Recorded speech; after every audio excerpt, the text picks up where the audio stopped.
Capítulo 5. El sacerdote suspiró. Sentía un gran deseo de llorar de alegría, enturbiada solo por el pensamiento de los terrores que le esperaban, y no disfrutó de tranquilidad más que unos pocos momentos. Se acercó a una mesa en la cual había una jarra de plata llena de agua fresca, con la cual apagó su sed. No tardó en zumbar en sus oídos el ruido de las tropas que entraban en el patio de su palacio. Venían expresamente para acabar con la vida del niño. Llegó un criado atolondrado y temeroso y le anunció que las fuerzas de la Guardia Real habían ocupado el palacio y que controlaban todas las salidas. A continuación, llegó otro anunciándole que el jefe de dichas fuerzas le ordenaba presentarse ante él inmediatamente. El sacerdote aparentó seguridad y coraje. Se puso el manto sagrado sobre los hombros y la mitra sacerdotal sobre la cabeza y salió de su aposento con parsimonia, rodeado de reverencia y nobleza, como la gran institución religiosa de Aun. El sacerdote no menospreció su propio poder y se quedó firme en la galería, mirando hacia el patio. Recorrió con la mirada las tropas del ejército, firmes e inmóviles en su sitio, como estatuas de otro tiempo. Saludó con la mano y dijo con su voz sonora, sin mirar a nadie en concreto: «Hijos míos, sed bienvenidos, que el adorado Ra, creador del mundo y de la vida, os bendiga». Se oyó una voz poderosa que le dijo: «Gracias, sacerdote del adorado Ra». Su cuerpo se estremeció al oír esa voz, como un carnero al oír el rugido del león, y sus ojos extraviados buscaron el origen de esa voz potente hasta recaer en él. Entonces el asombro y el espanto se apoderaron de él, ante el hecho de que el faraón en persona se presentara en su casa. No dudó un instante en cumplir con su deber. Se apresuró hacia el umbral y cuando llegó ante su carroza, se postró ante él y dijo con voz temblorosa: «Mi señor el faraón, hijo del dios Hanum, brillante luz del sol, donador de vida y de energía, suplico a los dioses que inspiren a vuestro gran corazón para que hagáis caso omiso de mi ignorancia y mi poca capacidad y pueda ganar vuestro perdón». El rey dijo: «Yo solo perdono las faltas de los que me son leales». El corazón del sacerdote dio un vuelco. «Ya que me habéis hecho la merced de visitarme, hacedme la merced de entrar».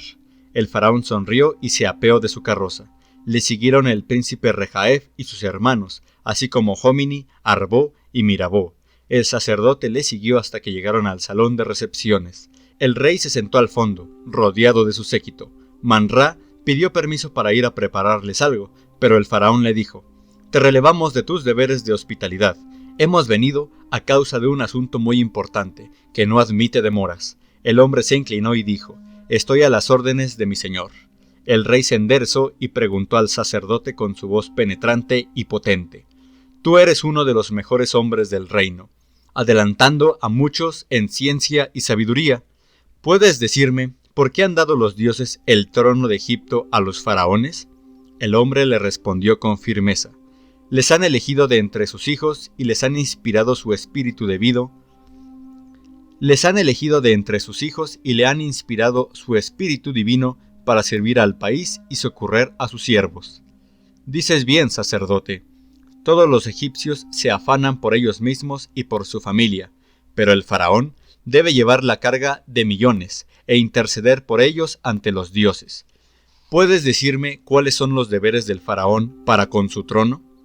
Los deberes del faraón para con su trono son los mismos que los de cualquier creyente ante el noble legado de los dioses: cumplir con su cometido y conservarlo con el propio honor. El faraón asintió satisfecho. «Dices bien, ilustre sacerdote. Y ahora dime, ¿qué debe hacer el faraón si alguien amenaza su trono?» El corazón del valiente hombre latía con fuerza.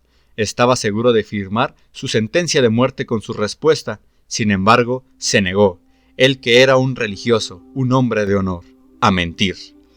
Su Alteza debe aniquilar al ambicioso. El faraón sonrió y los ojos del príncipe Rejaef brillaron con crueldad. El rey dijo: «Bien, bien, porque de no hacerlo rompería el pacto con los dioses y descuidaría su divino legado, pisoteando los derechos de sus siervos». Entonces el rostro del faraón se endureció, mostrando una determinación capaz de aplanar montañas, y dijo en un tono de voz temible: «Sacerdote, alguien amenaza mi trono». El sacerdote bajó la mirada y permaneció en silencio. El faraón continuó: el destino, en uno de sus juegos, ha hecho que sea un niño. El sacerdote preguntó en voz baja: ¿un niño, mi señor? De los ojos del faraón saltaban chispas de cólera. ¿Cómo finges ignorarlo, sacerdote? Hablabas de sinceridad y lealtad. ¿Por qué dejas que la mentira se infiltre en tu corazón con presencia de tu señor? Sabes perfectamente que tú eres el padre y profeta de ese niño. El sacerdote enrojeció, su gran corazón se estremecía de dolor, y dijo derrotado y triste: mi hijo es un bebé que no tiene más que unas horas. El faraón dijo: pero es un instrumento del destino, y cuando el destino quiere actuar, le da igual un bebé que un adulto. El silencio y la calma reinaron por un momento. Todos estaban poseídos por un extraño temor, y aguantaban la respiración en espera de la palabra que sentenciaría a muerte al pobre niño. Al príncipe Rejaef se le agotó la paciencia y frunció el ceño. La dureza habitual de su rostro se acentuó. Entonces el faraón dijo: sacerdote, has dicho hace un momento que el faraón debe acabar con quien amenaza su trono, ¿no es así? El sacerdote respondió desesperado: sí, mi señor. Sin duda, los dioses han sido injustos contigo al darte este hijo, pero más vale que sean crueles contigo que con el pueblo de Egipto y con su trono. El sacerdote dijo: eso es cierto, mi señor. Entonces cumple con tu deber, sacerdote. El sacerdote calló, incapaz de articular ni una palabra.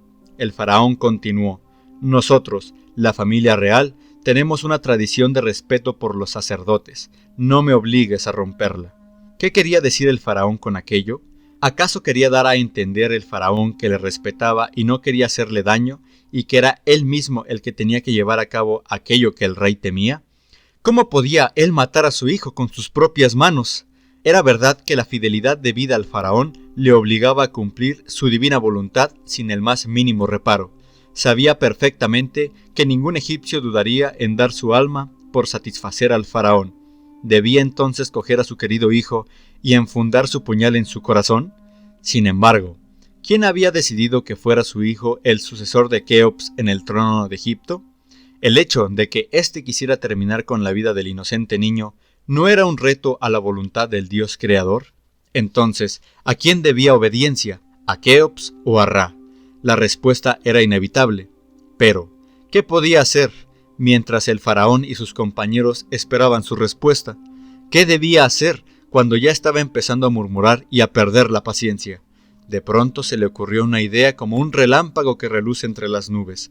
En un cielo plomizo, en medio de un mar de perplejidad y embarazo, se acordó de Kata y de su hijo, nacido aquella misma mañana. Recordó que estaba durmiendo en la habitación contigua a la de su mujer.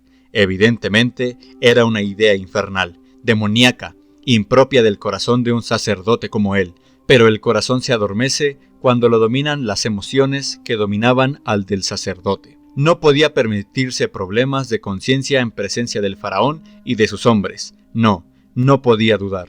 El sacerdote inclinó su apesadumbrada cabeza en señal de respeto y salió dispuesto a cometer el más horrible de los crímenes, seguido por el faraón, los príncipes y los nobles. Subieron con él al piso superior, pero cuando vieron que el sacerdote se disponía a entrar, se pararon en el vestíbulo en silencio. Man-Ra volvió un instante hacia su señor y dijo: «Mi señor, no soy un guerrero y no tengo armas, prestadme un cuchillo». El faraón le miró inmóvil. El príncipe Rejaef se angustió, desenvainó su cuchillo y se lo tendió al sacerdote con violencia. El hombre lo cogió con mano temblorosa, lo escondió en su manto y entró a la habitación sin apenas fuerzas en las piernas. Kata se dio cuenta de su presencia y sonrió agradecida, pensando que su señor iba a bendecirla. Descubriendo la cara inocente del pequeño, le dijo con voz débil: «Da gracias a Dios con tu corazoncito, que te ha compensado de la muerte de tu padre con un amor sagrado». El sacerdote se asustó, le falló el ánimo y se volvió derrotado. Los sentimientos de su corazón afloraron mostrando lo abominable del pecado. Pero, ¿cómo escapar? El faraón estaba en pie a la puerta, y Man-Ra no tenía tiempo para pensar. Su perplejidad aumentó, hasta hacerle perder la conciencia. Lanzó un terrible aullido, exhaló un profundo suspiro, desenvainó su puñal y, desesperado, se lo clavó en el corazón. Su cuerpo se estremeció espantosamente y cayó sin vida al suelo de la habitación. El rey entró enojado a la habitación seguido por sus hombres, donde encontraron el cadáver del sacerdote y la parturienta, temblorosa y con ojos envidriados. Sin embargo, nada iba a apartar al príncipe Rejae de su objetivo y, no queriendo perder la ocasión que se le presentaba, desenvainó su espada y levantándola enérgicamente, la dejó caer sobre el niño. Pero la madre, intuyendo sus intenciones, se lanzó como un rayo sobre su hijo, sin conseguir evitar el destino, porque la espada hizo caer de un mismo golpe su cabeza y la del pequeño.